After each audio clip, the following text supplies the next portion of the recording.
How would it feel to have a thriving fitness business and have the freedom to enjoy life at the fullest? Well, that is exactly what the Trainer Revenue Multiplier Show is going to give you. My name is Mathew Park.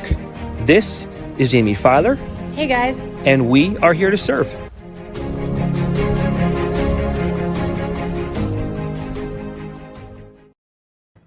Hello, everybody, and welcome to the Trainer Revenue Multiplier Show. I am your host, as always, Jaime Filer. Thank you for joining us. And today I am honored to have my esteemed colleague in TRM, Greg McCoy, on the podcast with me. Greg, how are you? Hey, Jamie, I'm excellent.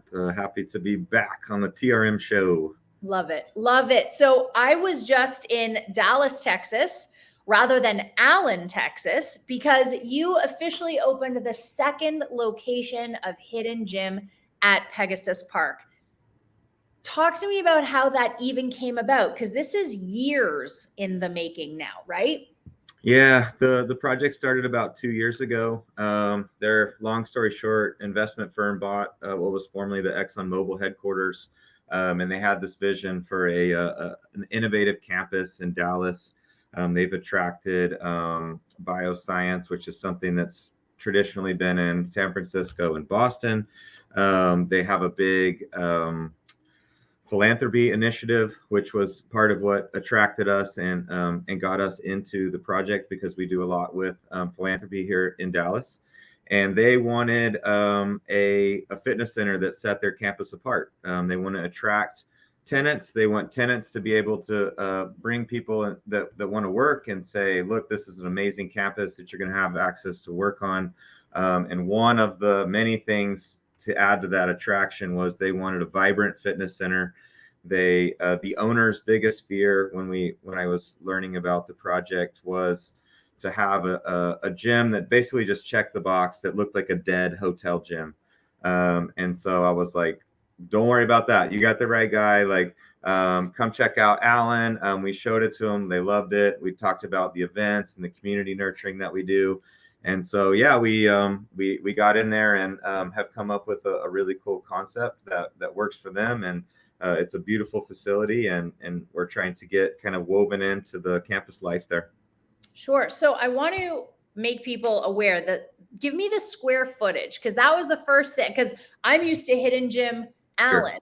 Give me the square footage difference between those two facilities. It's less than a third. So in Allen, I've got 17,000 square feet. This gym is just over 5,000. So that was the space that they had kind of pre-dedicated to the fitness center. So we had to make the most out of it. And with it being a corporate campus, we had to dedicate probably more space than I would have liked to showers and things, because everyone's working out either before or at lunch breaks. So we had to make the locker rooms a good size. But, for the size of the population of the campus, it should be a suitable size. Were you nervous at all? Because when you have a gym that's 17,000 square feet, I mean, yes, of course, it's amazing. And I know the majority of your revenue comes from the personal training department, but you could also have hundreds and hundreds of members at the same time, and it would not disrupt the flow of the machinery or the equipment. When you have a gym that is a third the size, how do you navigate revenue streams, memberships, personal training? Yeah, it's definitely a different beast. But in a corporate environment like it, so just to make it clear for everybody, if you don't work on campus, you cannot use that gym. So the population of the campus isn't big enough to really stress the floor plan of the gym. And we have space to grow if we need to. They're building additional buildings on that campus, so we've got room if we need it. But I don't think it's going to be much of an issue. And with our style, we're not a volume-based facility. We're not $9 a month. It's a little more high end, and we're gonna try to change your life. Meaning, we build our programs in a way that we're going to talk to you about your goals when you walk in. I don't hire warm bodies, so there's not someone that's going to just look up from the book they're reading and say hello. We're going to talk to you about your goals. We're going to put you in a body scanner to get your baseline. We're going to offer you an app, and we're going to try to get you personal training or in a class.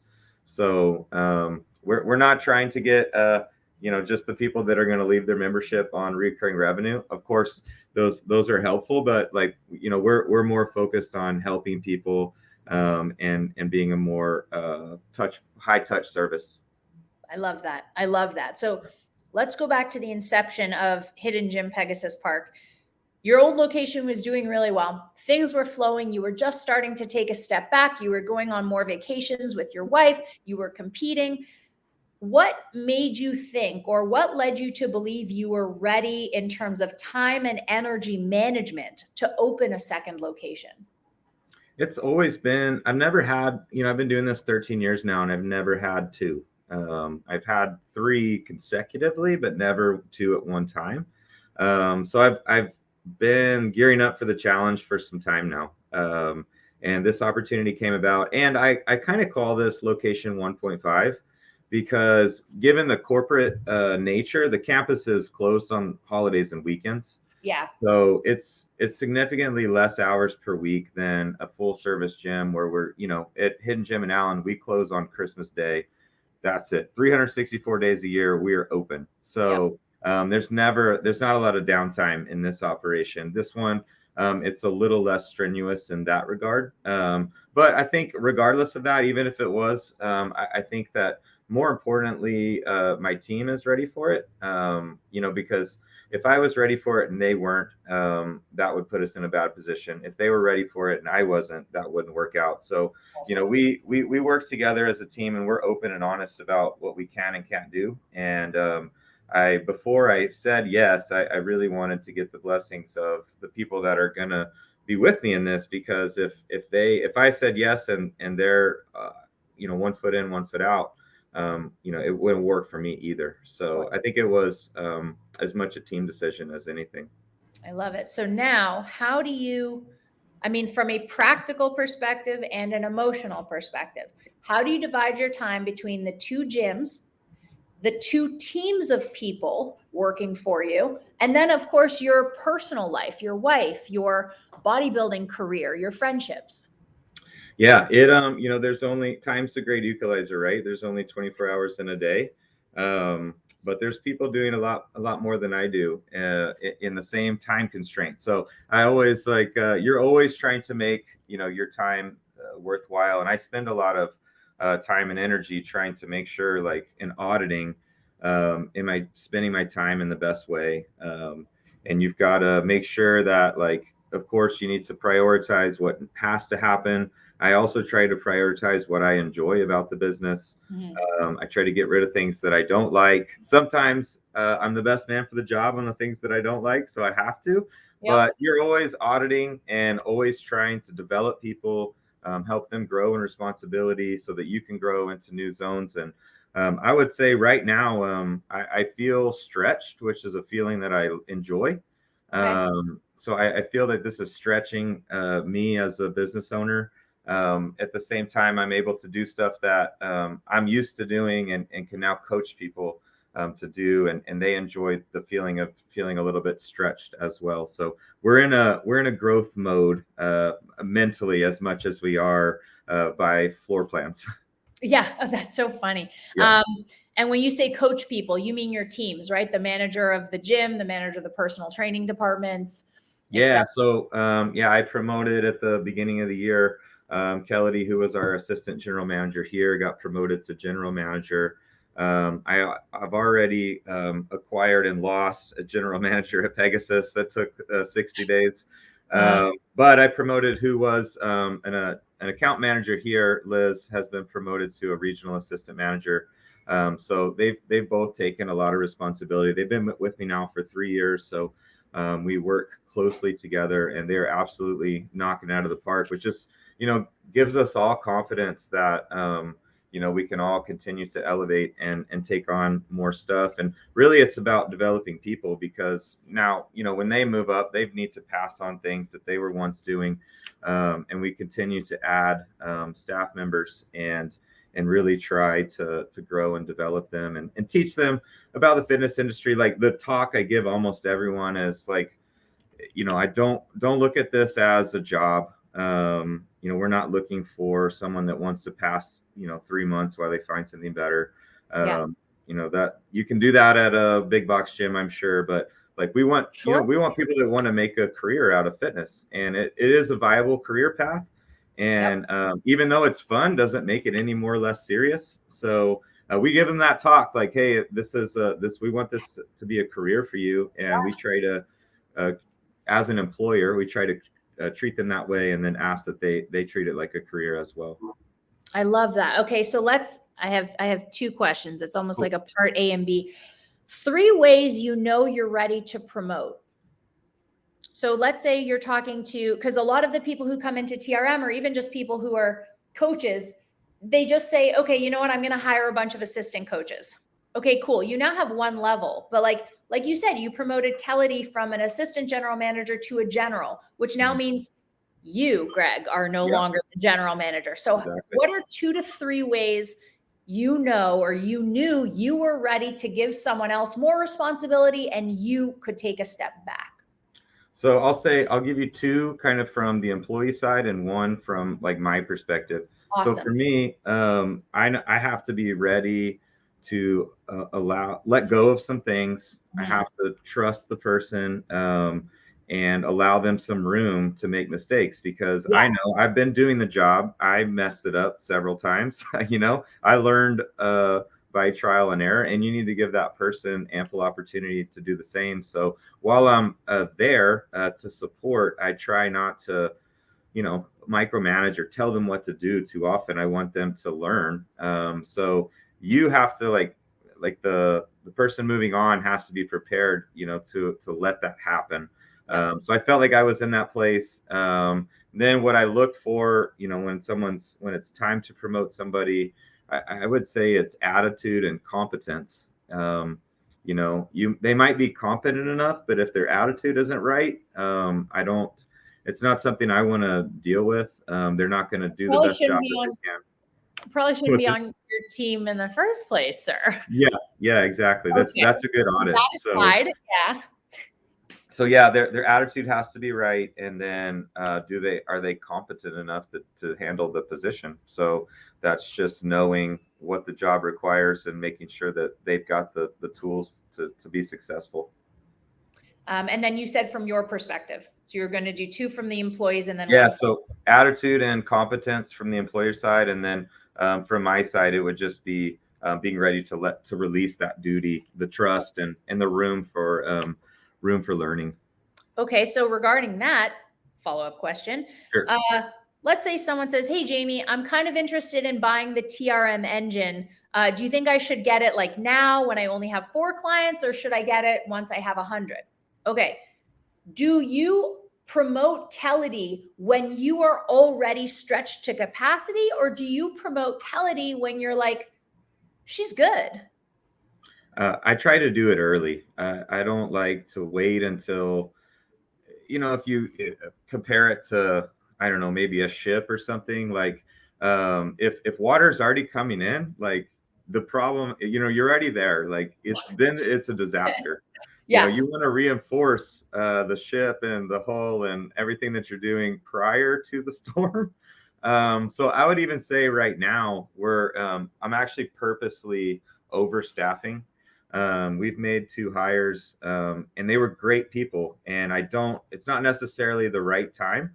It's a bit early, but we decided to go ahead and bring them on because we've got more growth opportunities ahead, and they're not ready in a week. Like if you want someone that's going to be an integral part of your organization, I mean, maybe 6 months, they're like fully wrapped into the culture. They understand the operations. They kind of know who's who. Like it takes time to have a high level person at full speed. So I like to get them in early, and that can be expensive, and it's bit me in the butt. It just did with, I spent 8 months, kind of grooming somebody that left, abruptly. So there's risk, but I think it's worse to wait for the problem to try to solve it in the middle of it. Got it. Okay, now 3 ways you're ready to grow, and I guess in your case, we're looking at the word franchise, right? This is the 2nd franchise of Hidden Gym. How did you know you were ready to build an entirely new facility? Yeah, I would say we're not quite ready to franchise. I've looked at that path, and I need to build a better blueprint. So like with the gym in Allen, we purchased this gym. It was a distressed facility before. They weren't able to make it work. And we kind of just like, we had the floor plan was what it was. It wasn't intentional. It was like, okay, we can make this work. And then Pegasus, obviously a smaller corporate scenario, a little bit different. What I need, if I want to go the franchise route, the next location needs to be the blueprint. If I could choose, this is the box size, this is the layout, this is the rent structure. And so then, if that one is the cookie cutter that we could then duplicate, because this one, in Allen, it's too unique. I couldn't scale this. It's too many, it's a little too much personality, on how it works. So the next one, to move to the franchise type position, I need a better blueprint. Yeah. But as far as being in terms of ready for growth, I mean, I had before I even opened the gym, I knew like these are the targets I need to hit. And once I get here, we can look at doing another one.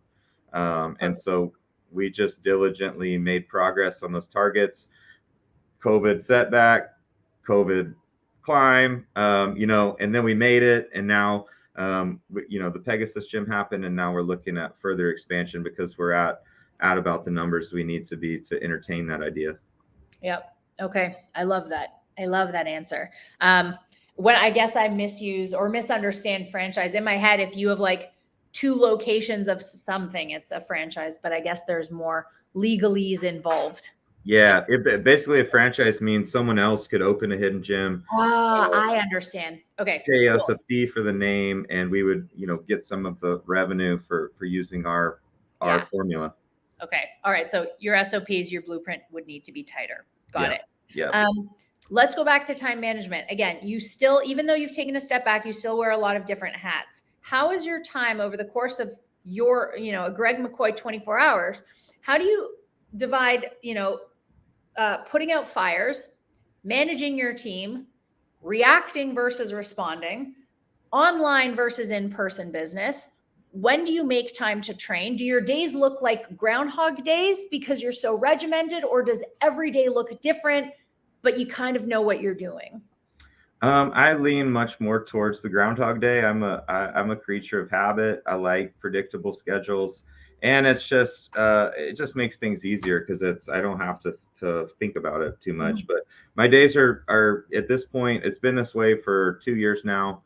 I wake up early. I've got my usually about an hour and a half by myself in the mornings, where I'll read. I have a morning routine that I go through, and then I try to do between 30 minutes an hour of deep work. I think we've talked about this in TRM. Cal Newport's book, if you guys want to check that one out. But I'll take the hardest things that I'm working on, and I'll spend a uninterrupted hour using the best brain power I have to solve that issue or make progress on something I'm wrestling with. And then I kind of pump the brakes a little bit. Tana's awake. I have breakfast, coffee, chat with her. I get ready for my workout. I set aside 2 hours to train. I didn't open a gym so that I couldn't work out, right? Like that's why I do this, like, because I love the training portion. So I'm not gonna, work so much that I can't do the part that I like. So, Steve and I train from 9 a.m. to 11. That's my window to train. And then the rest of the day, I usually will break it up into meetings, and I try to schedule it out, and I'll leave about, I'd say 30% of my calendar open just to like be accessible for support or take calls or whatever. Yeah. Yeah. And then so 70% of your day is responsive, but then 30% you've left for the fires and the reactivity. Yeah. Love it. Love it. Okay. What haven't we covered yet? Greg, is there anything I'm missing specifically as it relates to either leadership and team building, opening a second location, time management? What have we not covered?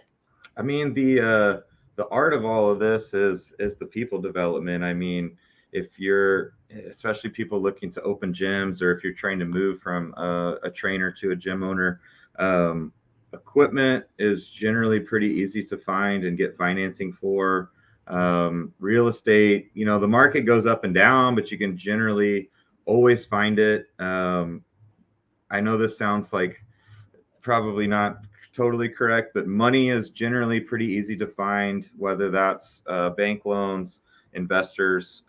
There's a million ways to fund things. Sure. So the limiting factor becomes having a well-developed team. And so spending a lot of time making sure that, not only are you developing people, but you're developing people that can develop people. So when we hire somebody, it's not like I'm sitting there teaching them how to check people in and telling them what our core values are. Like, that's now the responsibility of our management team. So I feel very confident that maybe I'll sit in on the interview and weigh in on if it's a good fit, but they're going to be well trained, and my top people can reproduce themselves into creating more people because that's going to be like, I couldn't go to 5 locations right now. I could find the money and the space and the equipment, but I'm going to put, I just don't have enough well-trained people that I know it's going to be the hidden gym experience if you walk in there. Yep. So this is an interesting question. I love that you mentioned people development. So I got a kinesiology degree, and as like a graduation present and to test us, we were actually responsible for running the NHL Combine in Toronto, my graduating year. And what I found so interesting was that all of the scouts, all of the coaches, all of the head trainers were watching these 18, 19, 21-year-old kids.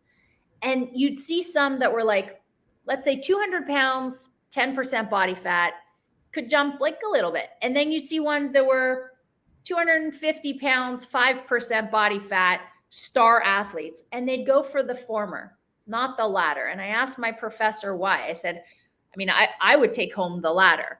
And they said, you don't want someone who is already developed, because then how are you going to work on them? Clearly, this 5% body fat athlete knows what he's doing. Do you think he's going to take direction? No, you want the guy who's literally a blob of clay that's just totally open. So I'm curious, in your experience building your team, do you take the 10% body fat athlete or do you take the 5% body fat athlete? Yeah, I've generally also taken the latter. I rarely interview folks that have years and years of gym management experience. Interesting. They generally, like, I just know they're gonna do it their own way, and I prefer to build people up in our way of doing things. And I'm sure the scenario exists where you've got someone with enough humility that they'd be able to kind of backtrack and adapt it. But it's also, this sounds a little bit bad, but it's also much lower cost labor if they're unskilled. Yeah.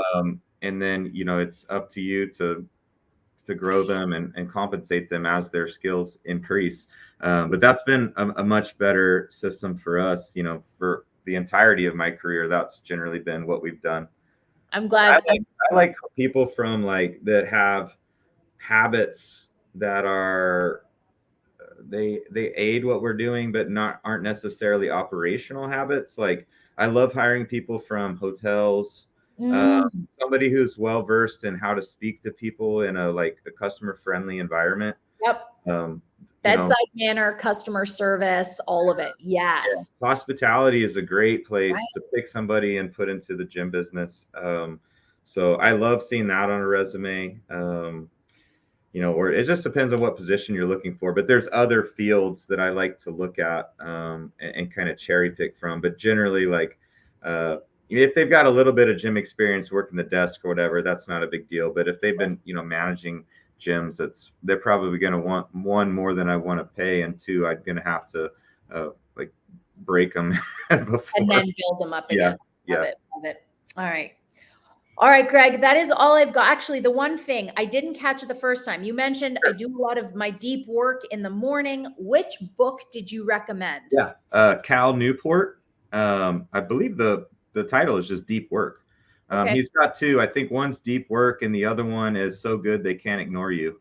Oh my God, I've heard of that one. Yes. Both of them touch on the topic, and just basically in a super short summary, it's, we're just bombarded with distractions, and we rarely spend time using our full skill set on a given problem. So, getting no notifications tinging, you're working on one thing at a time. It's the hardest thing that you can do. And he's got all kinds of very cool advice on how to get the most out of your work. And I really have enjoyed working in that fashion. And it doesn't necessarily like make a difference day of, because there's a lot of busy work that I'm ignoring that like I need to get to, but you're disciplined with it. And I'd say over the long term, it's paid gigantic dividends, because there's some, big overarching things that we've been working on that have really developed thanks to that time. Greg, thank you so much. That was such a valuable recommendation. I appreciate it. And even more so, I appreciate your time and energy. As we've heard, it is quite valuable and limited. So thank you so much for being on today. Thank you, Jamie. It was good seeing you last week, and hope to see you soon. Of course. Me too. Guys, thank you so much for joining us on the Trainer Revenue Multiplier Show. Wherever you are listening, please make sure you are subscribing, that you are rating us. If you like what you heard today, which I'm sure you did, feel free to share us on Facebook and Instagram, tagging at Trainer Revenue Multiplier. And if you are ever in the Texas area, you got to check out Hidden Gym in Allen. Greg, where can they find you on Instagram and Facebook? The Instagram handle is hidden_gym. Mine is greg.w.mccoy. And then, I think you just search the names on Facebook, they'll pull up. Perfect. Thank you so much, everyone, for joining us. We appreciate it. And until next time, take care of yourselves.